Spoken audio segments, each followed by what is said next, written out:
السلام علیکم ناظرین، میں ہوں آپ کا بھائی عبدالوحید اور میں پسرور کی بات کروں۔ پسرور THQ ہاسپٹل میں آئے روز دنگا فساد معمول بن گیا۔ آج بھی پسرور سے آئی فیملی کے ساتھ سٹاف نے ناروا سلوک استعمال کیا۔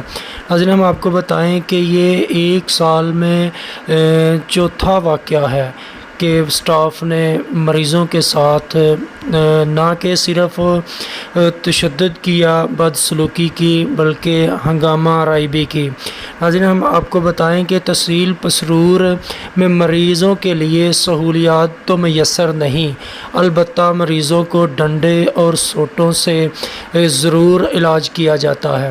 آج بھی ایسا ہی واقعہ پیش آیا سول ہاسپٹل میں، جہاں پر پسرور سٹی سے مریض آئے اپنے چیک اپ کے لیے اور نرسز کو چیک کروانے کی کوشش کی تو نرسز نے آئیں بائیں شائیں سے کام لینا چاہا، اور جب مریض تھوڑا گرم لہجے سے بات کی تو مریضوں کے ساتھ نرس سٹاف نے اور سٹاف نے بھی تشدد کرنا شروع کر دیا۔